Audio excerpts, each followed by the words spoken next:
Marvel movies are big business, from the Avengers franchise and all of the interconnected heroes of the Marvel Cinematic Universe, on screens both big and small, to Fox's ever-expanding world of the X-Men and Deadpool. Yep, that's a good one. To the Sony-steered Spider-Man movies, going all the way back to Sam Raimi's original trilogy. Since becoming its own studio, which was later acquired by Disney in one of the biggest studio deals this side of Lucasfilm, Marvel has had no problem attracting top-tier A-list talent to its roster, the talent who commands major ticket grosses and critical acclaim alike. Who doesn't want to suit up as one of Marvel's merry mutants, Earth's mightiest heroes, or any number of related comic characters? Well, we are here to tell you about 10 actors who said no to Marvel. If you enjoyed this video, please like it and share it with your friends. Subscribe to MovieWeb to keep up with the conversation about all of the things we love. Leonardo DiCaprio.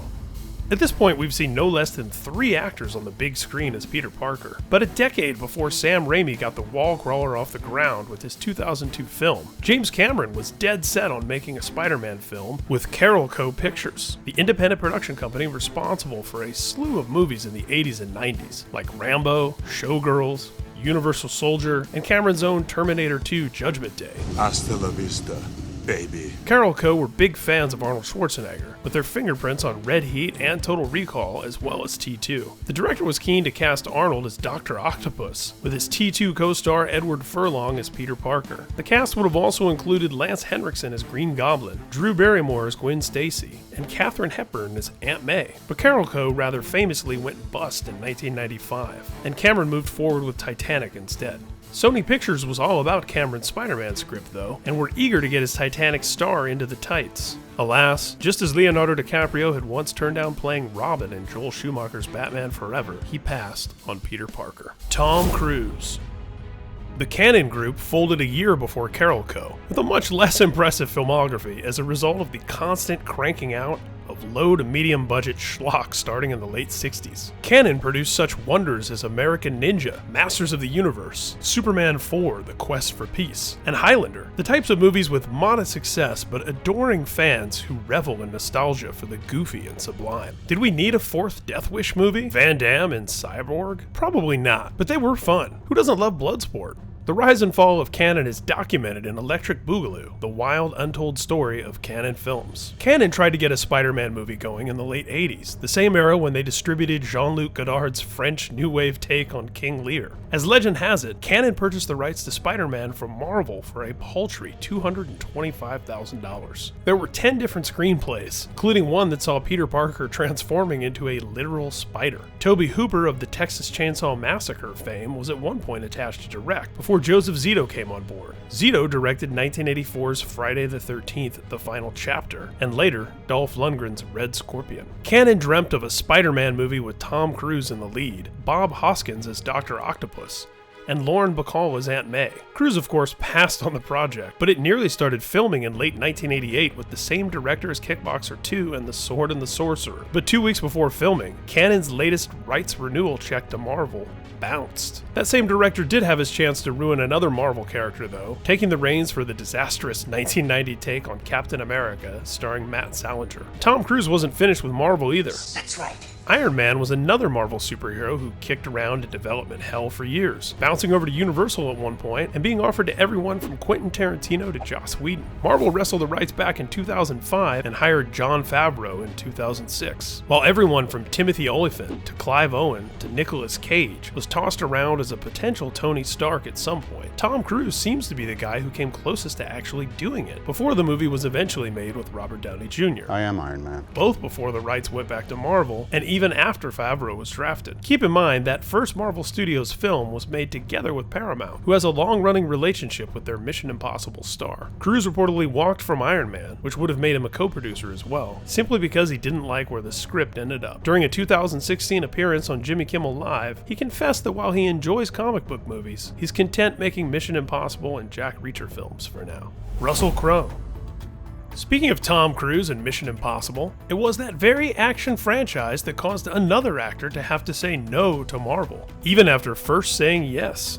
Doug Ray Scott was cast as both the villain in MI2 and as Wolverine in X-Men. Bryan Singer's 2000 X-Men film rightly gets a lot of credit for reviving the superhero movie genre, along with the first Blade movie in 1998, after the gloriously bad box office bomb Batman and Robin seemed to sour Hollywood on costume and adventures. But getting the X-Men going wasn't easy. Marvel's band of mutant outcasts, sworn to protect the humans who hate and fear them, had changed hands many times over, going from Orion Pictures over to Carol Co., who planned to make an X-Men film produced by James Cameron with his then-wife, Catherine Bigelow, directing. That movie would have starred Bob Hoskins as Wolverine and Angela Bassett as Storm. It never happened, of course, and after a brief stay at Columbia Pictures, Marvel's X-Men and their related characters and concepts ended up with Fox. Russell Crowe was Singer's first choice to play Logan, the Weapon X program veteran who is very good at what he does, and what he does isn't very nice. Crowe turned it down, but suggested the filmmakers should have a look at his fellow Aussie Hugh Jackman, who at that time had only made 2 small movies in Australia. Let's do this. Singer and Fox drafted Doug Ray Scott instead. After multiple production issues, including a shoulder injury, caused delays on the set of MI2, Fox held out for Scott as long as possible, even getting as much as a month into shooting while waiting for him to get free of his commitment to Cruise and Paramount.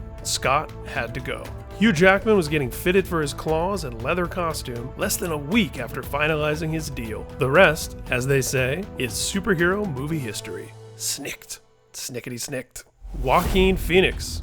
Russell Crowe's Gladiator co-star Joaquin Phoenix, despite 3 different nominations for Best Actor, has never won an Oscar. He's also never done a Marvel movie, but that doesn't seem to be due to lack of opportunity. A number of names were thrown around in the trades when Marvel started casting Doctor Strange, before Benedict Cumberbatch ended the will he or won't he guessing game and slid on the cloak of levitation so clearly destined for him. But by many accounts, the role could have gone to Joaquin Phoenix. He just didn't want it. He didn't address the Sorcerer Supreme specifically, but he did tell Time Out London around the time that he's believed to have turned it down. He just doesn't see his sensibilities meshing well with big tentpole franchise universe building. They've gotten better, he admitted. I've flirted with several of those films, having meetings and getting close, but ultimately it never felt like they'd really be fulfilling. Emily Blunt.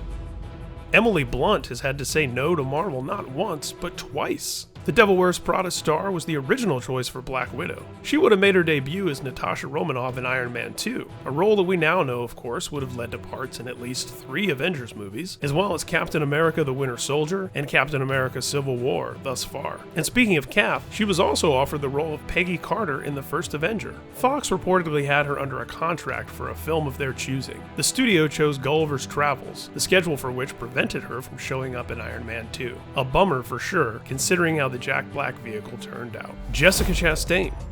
She can definitely pull off Black Widow's red locks. But Jessica Chastain also said no to joining the MCU via an Iron Man film back in 2012. After a ton of buzz about her joining Iron Man 3 as a scientist, Chastain wrote on Facebook that she was, quote, "Sorry to say that Iron Man 3 isn't going to work out. My schedule is jammed packed and I can't fit anything else in. The press announced my possible attachment far too soon. I know many of you wanted me to be involved and I'm so sorry to disappoint you." She did leave the door open to the MCU, however. Hopefully there will be another Marvel film in my future, she wrote. Mel Gibson. Robert Downey Jr., whose own career was once slipping down the tabloid tubes, has publicly offered to return the redemption favor to troubled star Mel Gibson, going on record that he'd love to see his pal join the Marvel Cinematic Universe. But the original Mad Max actually said no to Marvel already. In a 2016 interview at the Cannes Film Festival, The Guardian newspaper asked him whether he'd ever been offered a superhero movie. "Yeah, a long time ago," Gibson answered, "to play Thor's dad, but I didn't do it." Thor's dad? Yes, Odin the Allfather could have been Mel Gibson. Matt Damon. Daredevil is another Marvel Comics property that ended up with Fox at some point during its development. Both Matt Damon and Ben Affleck are outspoken fans of the Devil of Hell's Kitchen. Affleck even wrote the introduction to a collection of their pal and Good Will Hunting producer Kevin Smith's Guardian Devil run from the comic. Damon was initially approached to play the title hero in Fox's Daredevil film. In a 2015 interview, Damon told the New York Daily News, "For us, it was always Daredevil. That's the comic we read when we were kids. But when that one came along, I chickened out, because I couldn't tell.